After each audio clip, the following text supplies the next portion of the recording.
Hello മക്കളെ, എല്ലാ വർഷവും SSLC ഫിസിക്സ് പരീക്ഷയിൽ പബ്ലിക് എക്സാമിൽ റിപ്പീറ്റഡ് ആയിട്ട് ചോദിച്ചുകൊണ്ടിരിക്കുന്ന ഒരു ചോദ്യമാണ് ഈ റെസിസ്റ്റേഴ്സ് വെച്ചിട്ടുള്ള ഈ ചോദ്യം. ഇങ്ങനത്തെ ഒരു ചോദ്യം ഈ വർഷത്തെ പരീക്ഷ പേപ്പറിൽ എന്തായാലും ഉണ്ടാവും. പഠിച്ചു പോയാൽ 4 മാർക്ക് ഈസി ആയിട്ട് പോക്കറ്റിലാക്കാം. അപ്പോൾ ഇതെങ്ങനെ ചെയ്യണമെന്നുള്ള കാര്യമാണ് നമ്മൾ വീഡിയോ പഠിക്കാൻ പോകുന്നത്. ഈ ചോദ്യം മാത്രമല്ല, ഇതുപോലെ എന്ത് ചോദ്യം വന്നാലും എങ്ങനെ ഉത്തരം കൃത്യമായി എളുപ്പത്തിൽ കൊടുക്കണം എന്നുള്ള കാര്യം ഈ വീഡിയോയിൽ നമ്മൾ പഠിക്കും. ഈ വീഡിയോ നിങ്ങൾക്ക് ഇഷ്ടമായാൽ തീർച്ചയായും കമൻറ്റ് ബോക്സിൽ അറിയിക്കണം, സാർ ഇഷ്ടമായി, അടിപൊളിയാണ്, യൂസ്ഫുൾ ആണ് എന്ന് മാത്രമല്ല നിങ്ങളുടെ ഒരു 2 ഫ്രണ്ട്സിനെങ്കിലും ഒന്ന് ഷെയർ ചെയ്ത് കൊടുക്കണം. വേറെ ഒന്നും നിങ്ങൾ ചെയ്യേണ്ട. ഓക്കെ, റെഡി മക്കളെ? അപ്പം നമുക്ക് സ്റ്റാർട്ട് ചെയ്യാം. അപ്പം ഇതിൻ്റെ ബേസിക് തിയറി നമുക്ക് മനസ്സിലാക്കാൻ നല്ലതായിരിക്കും. സിമ്പിളാണ്. തിയറി ഓൾറെഡി അറിയുന്നവർക്ക് വേണമെങ്കിൽ സ്കിപ്പ് ചെയ്യാം, എന്നിട്ട് നേരെ എന്ത് ചെയ്യാം, ക്വസ്റ്റ്യൻ സോൾവ് ചെയ്യുന്ന ഭാഗത്തേക്ക് പോകാം. ഈ വീഡിയോയുടെ അവസാനത്തേക്ക് തിയറി അറിയാത്തവർ മനസ്സിലാക്കുക. സിമ്പിളാണ് സംഭവം മക്കളെ. ശ്രേണി രീതിയിലാണെങ്കിൽ, അതായത് സീരീസിലാണ് കണക്ട് ചെയ്തതെങ്കിൽ എഫക്റ്റീവ് റെസിസ്റ്റൻസ്, സഫല പ്രതിരോധത്തിൻ്റെ ഫോർമുല എന്താണ് മക്കളെ? R effective. ഈ ഒരു സർക്യൂട്ടിൻ്റെ സഫല പ്രതിരോധം എന്തായിരിക്കും?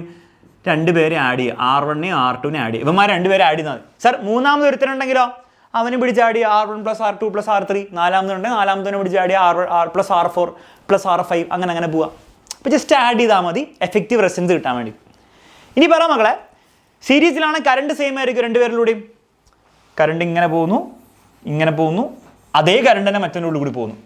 ദാറ്റ് മീൻസ് കറണ്ട് 2 പേർക്കും സെയിം ആയിരിക്കും. അപ്പോൾ സീരീസിലാണെങ്കിൽ 2 പേർക്കും കിട്ടുന്ന കറണ്ട് എന്തായിരിക്കും?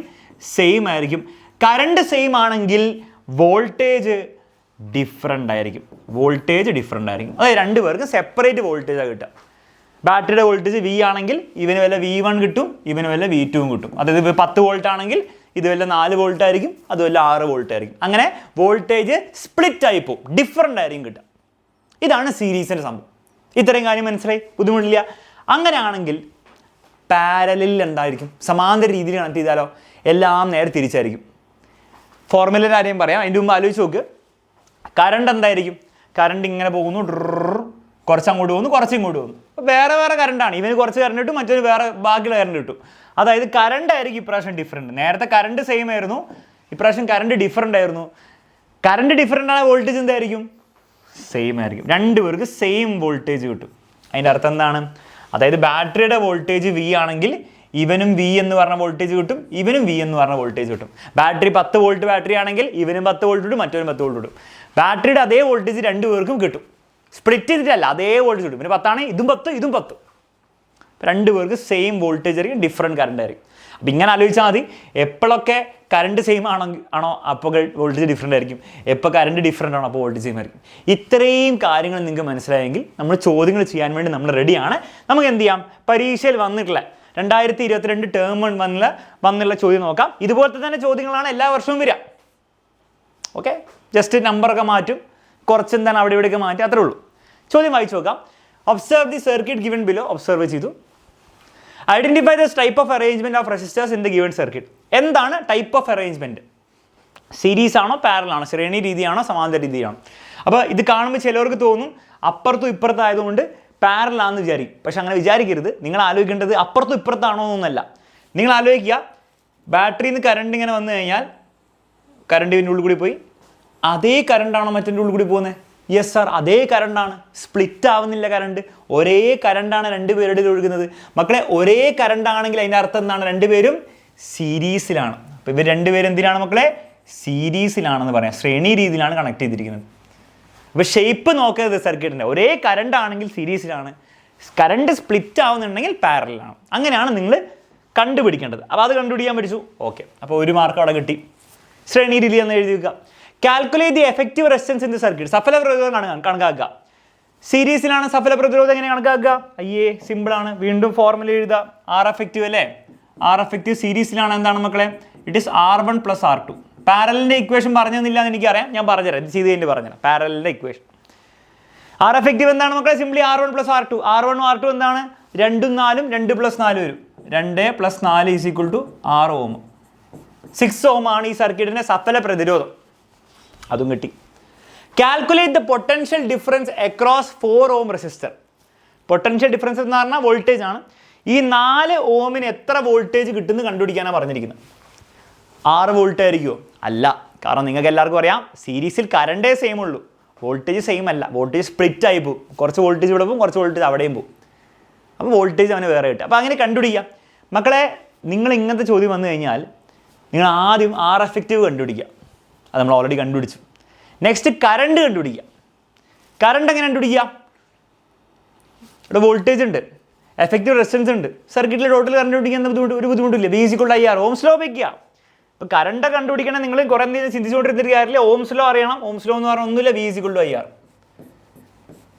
വോൾട്ടേജ് സർക്യൂട്ടിൻ്റെ, എഫക്റ്റീവ് റെസിസ്റ്റൻസ് സർക്യൂട്ടിൻ്റെ എഫക്റ്റീവ് റെസിസ്റ്റൻസ് ആണ് വേണ്ടത്. അപ്പോൾ കറണ്ട് നിങ്ങൾക്ക് കിട്ടും. ഈ കറണ്ട് എന്താണെങ്കിൽ കിട്ടാൻ വേണ്ടി എന്ത് ചെയ്യുക? R കൂടെ പറഞ്ഞുകൂടെ. അപ്പോൾ V/R എന്ന് വരും. വോൾട്ടേജ് എന്താണ് മക്കളെ? ബാറ്ററിയുടെ വോൾട്ടേജ് എത്രയാണ്? 6 വോൾട്ടാണ്. ഓക്കെ, ഇട്ട് കൊടുക്കുക 6 വോൾട്ട്. റെസിസ്റ്റൻസ് എന്ന് പറഞ്ഞാൽ മൊത്തം റെസിസ്റ്റൻസ് ആണ്, സഫല പ്രതിരോധമാണ്. അതും എത്രയാണ് നമുക്ക് കിട്ടിയത്? 6 എന്നല്ല കിട്ടിയത്, അത് 6 ഓം ആണ്. അപ്പോൾ 6 ഓം, 6/6 1 ആംപിയർ. അപ്പോൾ 1 ആംപിയർ ആണ് ഈ സർക്യൂട്ടിലെ കറണ്ട്. അതായത് നോക്കിക്കേ, ഇവിടുന്ന് തുടങ്ങുന്ന കറണ്ട് എത്രയാണ്? 1 ആംപിയർ കറണ്ടാണ് ഇവിടെ തുടങ്ങുക. അതേ കറണ്ടാണ് ഇവനും കിട്ടുക, അതേ കറണ്ടാണ് അവനും കിട്ടുക. സീരീസിലായതുകൊണ്ട് 2 പേർക്ക് 1 ആംപിയർ കറണ്ട് കിട്ടും. കറണ്ട് സെയിം ആയിരിക്കും. സർക്യൂട്ടിലെ ടോട്ടൽ കറണ്ട് എല്ലാവർക്കും ഒരേപോലെ കിട്ടും. 1 ആംപിയർ 2 പേർക്ക് ഒരേ കറണ്ട് കിട്ടും. ഇനി ആലോചിച്ചു, ഇവൻ്റെ കറണ്ട് കിട്ടി 1 ആംപിയർ എന്ന് പറഞ്ഞ്. അപ്പോൾ ഇവൻ്റെ കറണ്ട് അറിയാം, ഇവൻ്റെ റെസിസ്റ്റൻസും അറിയാം. വോൾട്ടേജ് കണ്ടുപിടിക്കാൻ വേണ്ടി V = IR വീണ്ടും ഉപയോഗിച്ചാൽ പോരെ. അപ്പോൾ ഇവന് വേണ്ടിയിട്ട് നിങ്ങൾ എന്ത് ചെയ്യുക? V = IR ഉപയോഗിക്കുക, ഓംസ് ലോ ഉപയോഗിക്കുക. അവൻ്റെ മുകളിൽ നിങ്ങൾക്ക് കാണുന്നുണ്ടാവില്ല, കറുത്ത കളറിൽ എഴുതാം. V = IR ഉപയോഗിക്കുക. അവന് കിട്ടുന്ന കറണ്ട് എത്രയാണ്? സർ 1 ആംപിയർ ആണ്. അപ്പോൾ 1 ആണ് കറണ്ട്. റെസിസ്റ്റൻസ് എത്രയാണ്? 4 ഓം ആണ്. അപ്പോൾ 4 × 1 4 വോൾട്ടാണ് ഇവന് കിട്ടുക. 4 വോൾട്ട്, അവന് 4 വോൾട്ട്, 4 ഓമിന് 4 വോൾട്ട്. അപ്പോൾ ഇവിടെ എത്ര കിട്ടും? ബാറ്ററിക്ക് മൊത്തം 6 വോൾട്ടാണുള്ളത്. 4 വോൾട്ട് അവിടെ പോയി കഴിഞ്ഞാൽ ബാക്കി 2 വോൾട്ട് അവിടെ ആയിരിക്കും ഇവിടെ. അല്ലെങ്കിൽ കാൽക്കുലേഷൻ ഉപയോഗിക്കുക. ഇവൻ്റെ മുകളിൽ V = IR ഉപയോഗിക്കുക. ഇവനും കിട്ടുന്ന കറണ്ട് എത്രയായിരിക്കും? 1 ആംപിയർ തന്നെ ആയിരിക്കും. റെസിസ്റ്റൻസ് എത്രയാണ് ഇവൻ്റെ? 2 ഓം ആണ്. 2 വോൾട്ട് കഴിഞ്ഞു. ഇത്രയേ ഉള്ളൂ സംഭവം. ക്ലിയർ ആണല്ലോ? ബുദ്ധിമുട്ടില്ല മനസ്സിലാക്കാൻ. ഇനിയിപ്പോൾ വേറെ എന്തൊക്കെ ചോദിക്കാം സാർ? ഇതിപ്പോൾ ഇനി നിങ്ങളോട് വേണം ചോദിക്കാം, ഇവൻ്റെ റെസിസ്റ്റൻസ് ഉണ്ട്, ഇവന് കിട്ടുന്ന വോൾട്ടേജ് ഉണ്ട്, ഇവന് എത്ര പവർ ഡിസിപ്പേറ്റ് ചെയ്യുന്നൊക്കെ ചോദിക്കാം. അപ്പോൾ എങ്ങനെ നിങ്ങൾക്ക് കണ്ടുപിടിക്കാം? പവറിന് 3 ഇക്വേഷൻ നിങ്ങൾക്ക് എല്ലാവർക്കും അറിയില്ലേ? I² R അറിയാം, V²/R അറിയാം, VI അറിയാം. നിങ്ങൾ ഇട്ട് കൊടുക്കുക. അവന് കിട്ടുന്ന വോൾട്ടേജ് 2 വോൾട്ട്, അവൻ്റെ റെസിസ്റ്റൻസ് എത്രയാണ്? 2. അപ്പോൾ 2² കണ്ടുപിടിക്കുക. അപ്പോൾ എത്ര വരിക? 4/2 2 വാട്ടാണ് അവൻ്റെ പവർ. മറ്റവൻ്റെ പവർ കണ്ടുപിടിക്കാനൊക്കെ പറയും. അങ്ങനെയൊക്കെ പറഞ്ഞു കഴിഞ്ഞാൽ നിങ്ങൾ എന്ത് ചെയ്യുക? ഇതന്നെ ഉപയോഗിക്കണം നിർബന്ധമില്ല. കറണ്ട് ഉണ്ടെങ്കിൽ കറണ്ടും റെസിസ്റ്റൻസുള്ള ഇക്വേഷൻ ഉപയോഗിക്കുക. ഏത് വേണം ഉപയോഗിക്കാം, നിങ്ങളുടെ ഇഷ്ടം. അപ്പോൾ അതൊക്കെ ചോദിക്കാം. ചിലപ്പോൾ ഹീറ്റ് ചോദിക്കാം. അപ്പോൾ നിങ്ങൾ എന്ത് ഹീറ്റിൻ്റെ ഇക്വേഷൻ I² RT P²/R അതൊക്കെ ഉപയോഗിക്കാം. അപ്പോൾ അതൊക്കെ എക്സ്ട്രാ ചോദിക്കുള്ളൂ. അല്ലാത്ത പക്ഷം ഇതന്നെയാണ് ചോദിച്ചുകൊണ്ടിരിക്കുക. ഓക്കെ, അപ്പോൾ സീരീസിൽ ഇതിൽ കൂടുതലൊന്നും ചോദിക്കാൻ പോകുന്നില്ല. ഇതുപോലത്തെ ഒരു ചോദ്യം വരും. നിങ്ങൾ ഇത്രയും പഠിച്ചു വെച്ചിട്ടുണ്ടെങ്കിൽ 4 മാർക്ക് ഉറപ്പാണ്. ഇനി ഇതേ ചോദ്യം പാരലിൽ വരാം. പാരലിൽ വന്ന ഒരു കാര്യം കൂടെ നിങ്ങൾ ഓർത്ത് വെക്കണം. പാരലിൽ കറണ്ട് ഡിഫറൻ്റ് ആയിരിക്കും, വോൾട്ടേജ് സെയിം ആയിരിക്കും എന്ന് മാത്രമല്ല, എഫക്റ്റീവ് റെസിസ്റ്റൻസിൻ്റെ ഫോർമുല എന്തായിരിക്കും? സഫല പ്രതിരോധം. മക്കളെ formula 1/R effective is equal to 1/R1 plus 1/R2 എന്നാണ്. 1/R effective is equal to 1/R1 plus റെസിപ്രോക്കലുകൾ ആഡ് ചെയ്യുക അല്ലേ? R effective പകരം 1/R effective, R1 പകരം 1/R1, R2 പകരം 1/R2. ഇത്രേ ഉള്ളൂ. ഇനി സാർ മൂന്നാമത് ഒരുത്തം വന്നാലോ? Plus 1/R3. എല്ലാത്തിൻ്റെയും reciprocal add 1/R3 plus 1/R4 അങ്ങനെ അങ്ങോട്ട് പോകും. ഇനി ഇതൊരു ഫോർമുല.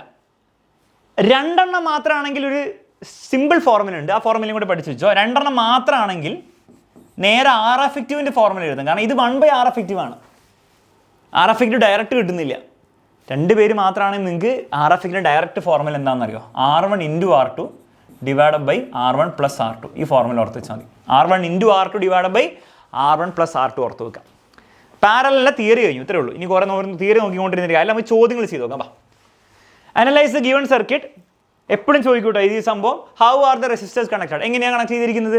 പാരലാണോ സീരീസിലാണോ? നിങ്ങൾ അതിലേക്ക് കറണ്ട് സെയിം ആണോ ഡിഫറൻ്റ് ആണോ ആലോചിച്ചാൽ മതി. ബാറ്ററി പിടിക്കുക, ബാറ്ററിയിൽ നിന്ന് കറണ്ട് വരുന്നു, കുറച്ച് അങ്ങോട്ട് പോകുന്നു, കുറച്ച് ഇങ്ങോട്ട് പോകുന്നു, കുറച്ച് കറണ്ട് അവന് കിട്ടുന്നു, കുറച്ച് കറണ്ടിന് കിട്ടുന്നു. 2 പേർക്കും വേറെ വേറെ കറണ്ട് കിട്ടുന്ന ഡിഫറെൻറ്റ് കറണ്ട് ആണെങ്കിൽ, അല്ലെങ്കിൽ കറണ്ട് സ്പ്ലിറ്റ് ആവുന്നുണ്ടെങ്കിൽ ഉറപ്പിച്ചോ അത് സീരീസ് അല്ല, അത് പാരലായിരിക്കും. അത്രേ ഉള്ളൂ. സോ എഴുതി വെക്കാം, പാരലാണ്, സമാന്തര രീതിയിലാണ് കണക്ട് ചെയ്തിരിക്കുന്നത്. What will be the current shown in the ammeter? അമ്മീറ്ററിലെ കറണ്ട് എത്രയായിരിക്കും? അമ്മീറ്ററിലെ കറണ്ട് എന്ന് പറഞ്ഞാൽ സർക്യൂട്ടിലെ ടോട്ടൽ കറണ്ടാണ്. എന്തുകൊണ്ടാണ് ടോട്ടൽ കറണ്ട് എന്ന് പറയാൻ കാരണം? ഇങ്ങനെ കറണ്ട് പോകുന്നു, ആ കറണ്ട് തിരിച്ചു വരുന്നു, കുറച്ച് കറണ്ട് ഇങ്ങോട്ട് പോകുന്നു, ആ കറണ്ടും തിരിച്ചു വരുന്നു. അപ്പം ടോട്ടൽ അവിടെ നിന്നുള്ള കറണ്ടും ഇവിടെ നിന്നുള്ള കറണ്ടും ഈ സർക്യൂട്ടിലെ ടോട്ടൽ കറണ്ടാണ് ഈ അമ്മീറ്ററിലേക്ക് എത്തുക. അപ്പോൾ സർക്യൂട്ടിലെ ആകെയുള്ള ടോട്ടൽ കറണ്ടാണ് നമുക്ക് കണ്ടുപിടിക്കേണ്ടത്. മക്കളെ കറണ്ട് കണ്ടുപിടിക്കണമെങ്കിൽ നോക്കിക്കൊണ്ടിരുന്നൊരു കാര്യമില്ല, നിങ്ങൾ സഫല പ്രതിരോധം കണ്ടുപിടിക്കണം, എഫക്റ്റീവ് റെസിസ്റ്റൻസ് കണ്ടുപിടിക്കണം. 10 ഓമും 15 ഓമേ സഫല പ്രതിരോധം പാരലൽ എന്തായിരിക്കും, ആഡ് ചെയ്താൽ പോരാ, 10ഉം 15ഉം ആഡ് ചെയ്താൽ പോരാ, അത് സീരീസിലാണ്.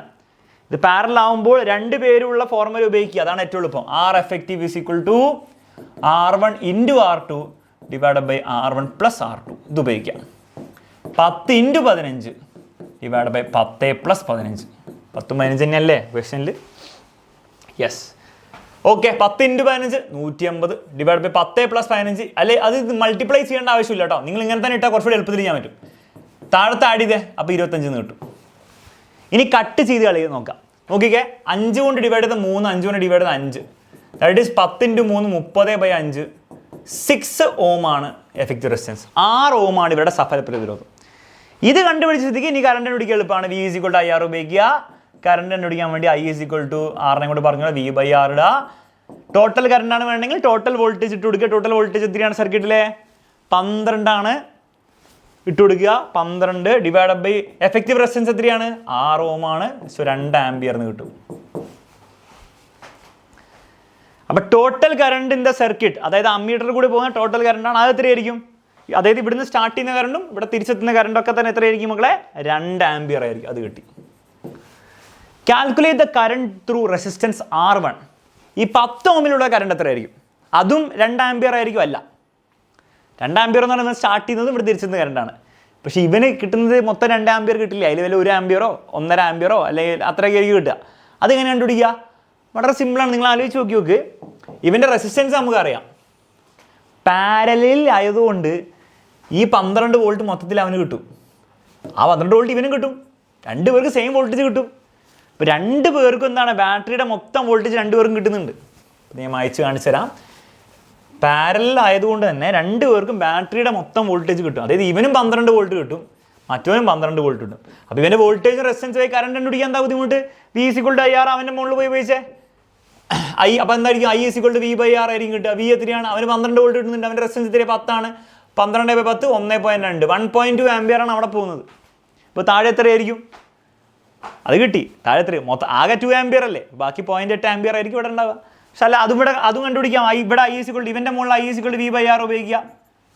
V എന്ന് പറഞ്ഞാൽ അവന് 12 ഇവനും കിട്ടുന്നുണ്ട്, ഡിവൈഡ് ബൈ അവൻ്റെ റെസിസ്റ്റൻസ് 15 ആണ്. ഇത് എത്ര വരിക? 3 ഡിവൈഡ് ചെയ്താൽ 4/5 എന്ന് കിട്ടും. That is 0.8. 0.8 ആംപിയറോടെ 1.2 ആംപിയറോടെ മൊത്തത്തിൽ 2 ആംപിയർ. ഇത്രയുള്ള സംഭവം. അപ്പോൾ അവസാനം ഈ കറണ്ട് കണ്ടുപിടിക്കാൻ, ഒരു വോൾട്ടേജ് കണ്ടുപിടിക്കാൻ പറഞ്ഞു കഴിഞ്ഞാൽ നിങ്ങൾ V is equal to IR ഉപയോഗിക്കുക എന്നുള്ള ഒറ്റ കാര്യം ഓർത്തിച്ചാൽ, അത് നിങ്ങൾക്ക് I ആണ് വേണ്ട I ഉപയോഗിക്കുക, V ആണെങ്കിൽ V ഉപയോഗിക്കുക, അത്രയുള്ള സംഭവം. ഇത്ര ചെയ്തു വെച്ചാൽ പരിപാടി സെറ്റാണ്. ഇവിടെയും വീണ്ടും ചോദിക്കും ഇവൻ്റെ പവർ എത്രയായിരിക്കും, ഇവൻ്റെ പവർ എത്ര, അവൻ്റെ വോൾട്ടേജ് നിങ്ങൾക്കറിയാം, അവൻ്റെ റെസിസ്റ്റൻസ് നിങ്ങൾക്കറിയാം, V²/R ഉപയോഗിക്കുക. ഇവൻ്റെയും പവർ വോൾട്ടേജ് റെസിസ്റ്റൻസ് അറിയാം, പവർ കണ്ടുപിടിക്കുക, V²/R ഉപയോഗിക്കുക, അത്രയുള്ള സംഭവം. ഇതിൽ കൂടുതൽ ഒരു ചോദ്യം പോലും ചോദിക്കാൻ പോകുന്നില്ല. എന്നാൽ ഇത് ചോദിക്കുകയും ചെയ്യും. 3 മാർക്കിന് 4 മാർക്കിന് എന്തായാലും പബ്ലിക് എക്സാമിൽ ഉണ്ടാകാൻ പോകുന്നൊരു തരം ചോദ്യമാണ്. ഇത് പഠിച്ചു വെച്ചാൽ നിങ്ങൾക്ക് ആ 4 മാർക്ക് 100% ഉറപ്പാണ്. ഓക്കെ, അപ്പോൾ ഈ വീഡിയോ നിങ്ങൾക്ക് യൂസ്ഫുൾ ആയി വിചാരിക്കുന്നു. ഇതുപോലത്തെ ഇനിയും നിങ്ങൾക്ക് വീഡിയോ വേണമെങ്കിൽ, വീഡിയോസ് ഇതുപോലെ ഓരോ ടോപ്പിക് വൈസ് വേണമെങ്കിൽ തീർച്ചയായും കമൻറ്റ് ബോക്സിൽ അറിയിക്കുക. നിങ്ങൾ അറിയിച്ചാൽ ഒരു 500 കമൻറ്റ്സ് എങ്കിലും ഇതിന് താഴെ വന്നാലേ അടുത്ത വീഡിയോ വരുള്ളൂ. അപ്പോൾ എല്ലാവരും ഷെയർ ചെയ്യുക, എല്ലാവരും അറിയിക്കുക, നിങ്ങൾ കമൻറ്റ് ബോക്സിൽ നിങ്ങളുടെ ഒപ്പീനിയനും അറിയിക്കുക. ഇനി വേണമെന്നുള്ള ആരും കൂടെ പറയാം. ഓക്കെ, നമുക്ക് അടുത്ത വീഡിയോയിൽ കാണാം. All the best for exam.